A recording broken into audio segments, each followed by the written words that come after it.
તો સાબિતીમાં આપણે સૌથી પહેલા આમાં કઈ કઈ વસ્તુઓ દોરી છે? તો કે એક તો આપણે વેધ દોર્યો છે. એક વેધ દોર્યો આપણે કયો? PM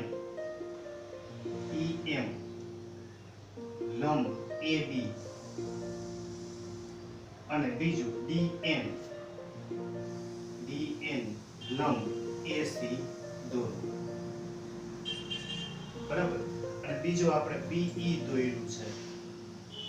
BE અને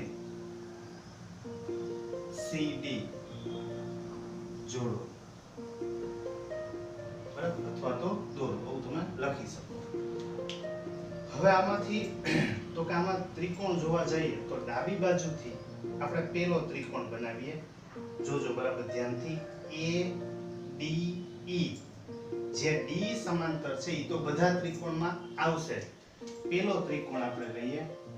ત્રિકોણનું ક્ષેત્રફળ હોય તો એનું સૂત્ર આપણે પહેલા એકવાર લખી રાખીએ કે ત્રિકોણનું ક્ષેત્રફળ બરાબર 1/2 પાયો ગુણાકારમાં વેધ. બરાબર, આ સૂત્ર તો ફિક્સ છે. હવે આપણે આ સૂત્ર પ્રમાણે ચાર ત્રિકોણમાં જાતા જઈએ.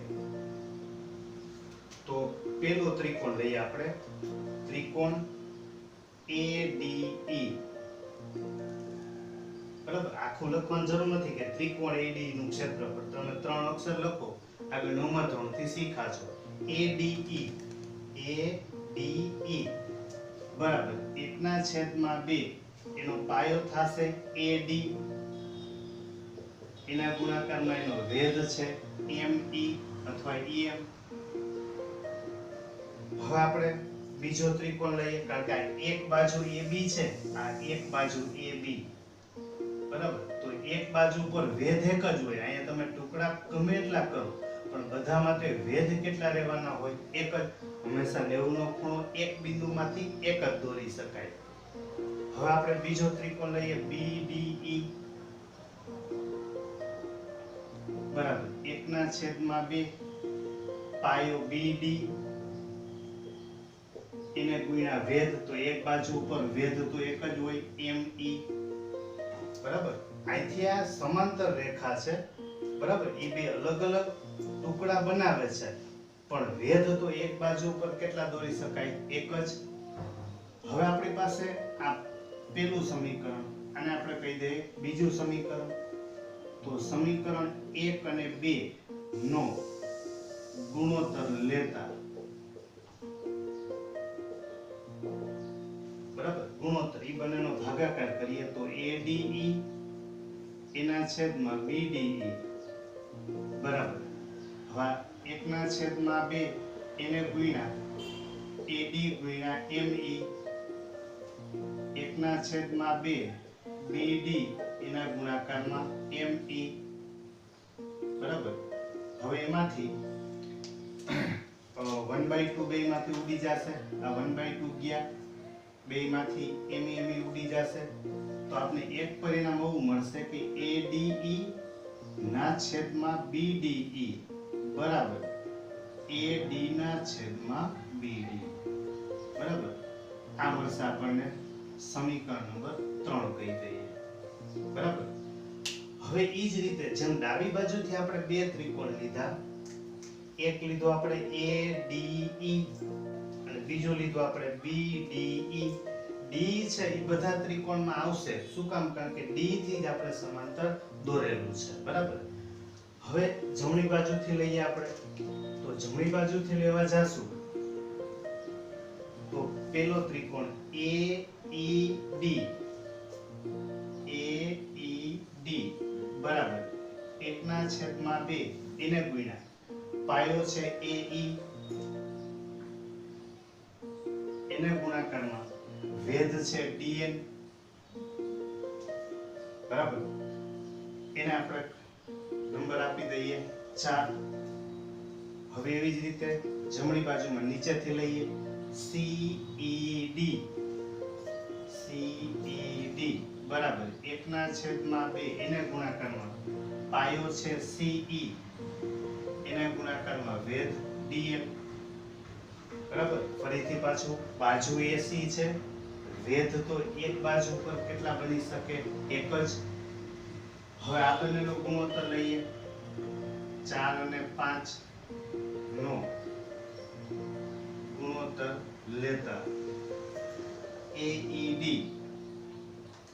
એના છેદમાં CED બરાબર 1/2 AE ગુણાકારમાં DN એના છેદમાં 1/2 CE ગુણાકારમાં DN બરાબર.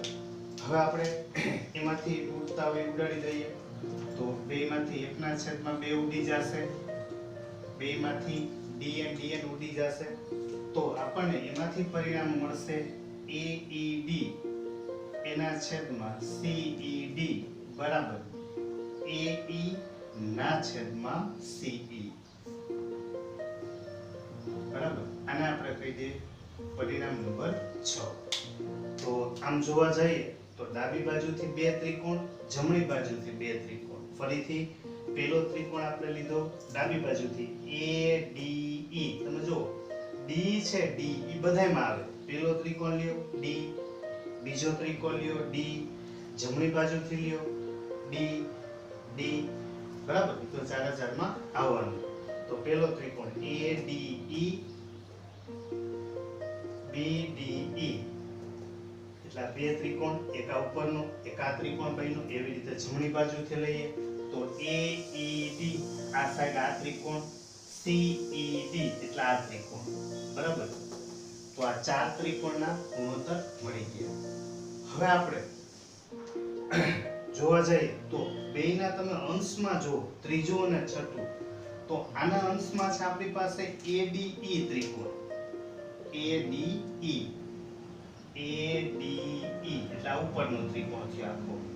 અને આમાં તમે જોશો તો AED એટલે આ ઉપરનો ત્રિકોણ. મતલબ કે બેયના અંશમાં રહેલો ત્રિકોણ તો સમાન જ છે, બંનેના અંશનો ત્રિકોણ સમાન છે. હવે વાત કરીએ છેદની, તો આના છેદમાં તમે જોશો તો એમાં છે છેદમાં BDE. કયો ત્રિકોણ? તો કે BDE જે આપણે આ ગ્રીન કલરથી આ ત્રિકોણ દોરીએ છીએ બરાબર. આ BDE આ ત્રિકોણ છે આ. અને આના છેદમાં જોવા જાવ તો CED એટલે કે આ બ્લુ કલરનો જે ત્રિકોણ દેખાય છે આપણને આ ત્રિકોણ છે બરાબર. હવે આ બંને ત્રિકોણ એ સમાન નથી, પણ એમાં એક વસ્તુ છે. તમે આમ જોશો તો બંને ત્રિકોણનો પાયો છે ને D છે. જો DE લ્યો તો D માંથી બન્યું B, D લઈ અને આ બાજુ જાશો તો બનશે C. એટલે બંને ત્રિકોણનો પાયો એક જ છે DE બરાબર. બીજી વાત, આ બે સમાંતર રેખા D અને BC ની વચ્ચે બે ત્રિકોણ આવેલા છે. હવે આવું આપણે આગળ 9મા ધોરણથી શીખ્યા છે કે DE આ બંને ત્રિકોણ છે, ત્રિકોણ BDE અને ત્રિકોણ CED એ એક જ પાયા DE,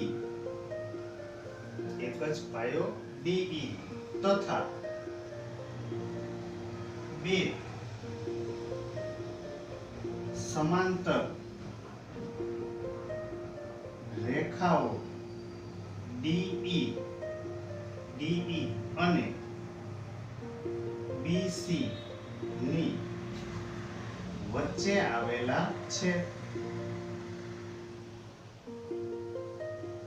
આપણે 9મા ધોરણથી એવું શીખ્યા છે કે એક જ પાયા ઉપર હોય અને સમાંતર રેખાની વચ્ચે આવેલા હોય તો બંને ત્રિકોણ છે ના ક્ષેત્રફળ સમાન હોય. એટલે કે ત્રિકોણ BDE નું ક્ષેત્રફળ જેટલું થાય એટલું જ ક્ષેત્રફળ થશે CDE નું બરાબર. આને આપણે કહી દઈએ પરિણામ નંબર 7. તો હવે શું થયું? તો કે જો બેયના અંશ ઓલરેડી સરખા હતા જ, બંને BDE અને CED બંને ત્રિકોણના ક્ષેત્રફળ સરખા સાબિત કરી દીધા. ખરેખર હતા જ. આ તો આપણે કઈ રીતે થાય છે તો કે એક જ પાયા ઉપર હોય અને બે સમાંતર રેખાની વચ્ચે આવેલા છે. માટે તેઓ સમક્ષેત્ર કહેવાય. સમક્ષેત્ર એટલે કે એના ક્ષેત્રફળ કેવા હોય? સરખા. આપણે લખવું હોય તો વધારે લખી નખાય કે વચ્ચે આવેલા છે માટે તે સમક્ષેત્ર થાય અથવા સમક્ષેત્ર હોય. બરાબર. માટે બેયના ક્ષેત્રફળ સરખા થઈ ગયા તો બેયના અંશ સરખા, બેયના છેદ સરખા. એનો મતલબ કે બેયની ડાબી બાજુ સરખી થઈ ગઈ. જો બેયની ડાબી બાજુ સરખી હોય તો આપણે કહી શકીએ કે પરિણામ નંબર 3, 6 અને 7 પરથી પરિણામ નંબર 3, 6 અને 7 પરથી બેયની ડાબી બાજુ સરખી તો બેયની જમણી બાજુ પણ સરખી. એટલે કે AD ના છેદમાં BD બરાબર AE ના છેદમાં EC અથવા CE. બરાબર. આવું આપણે સાબિત કરી શકીએ. તો આ થયો આપણો પહેલો પ્રમેય કે સમપ્રમાણતાનું મૂળભૂત પ્રમેય લખો અને સાબિત કરો. એટલે વિધાન લખવાનું. બરાબર. અને એને પ્રમેયને સાબિત કરવાનું. વાસ્તવમાં માત્ર 4 ત્રિકોણ છે. બે ડાબી બાજુના ત્રિકોણ ઈ બેયનો ગુણોત્તર, બે જમણી બાજુના ત્રિકોણ ઈ બેયનો ગુણોત્તર, એક આ વાક્ય લખવાના બે ત્રિકોણ BD અને ત્રિકોણ CED. આ બંને ત્રિકોણ એક જ પાયા D અને બે સમાંતર રેખાઓની વચ્ચે આવેલા છે માટે તે સમક્ષેત્ર હોય. એટલે કે એના ક્ષેત્રફળ સમાન થાય. બરાબર. બેના ક્ષેત્રફળ સમાન થાય. બેની ડાબી બાજુ સરખી માટે બેની જમણી બાજુ સરખી. બરાબર. હવે આપણે જે પ્રમેય શીખ્યા એમાં આપણે એવું સાબિત કર્યું કે AD ના છેદમાં BD બરાબર AE ના છેદમાં EC. બરાબર. તો આપણે સાબિત કર્યું. હવે આમાંથી બીજા બે સૂત્ર આપણે દાખલા માટે બનાવી લઈએ. પહેલા આપણે અંશ છે એને એમને રાખીએ અને અંશને છેદમાં ઉમેરી દઈએ, જેને ગણિતમાં યોગ પ્રમાણ કહેવાય. યોગ પ્રમાણ. અંશને છેદમાં ઉમેરશું એટલે કે AD ના છેદમાં AD plus BD બરાબર AE ના છેદમાં AE plus EC. એટલે આ બની જશે AD ના છેદમાં AD plus BD, AD plus BD એટલે આખું બની જશે AB.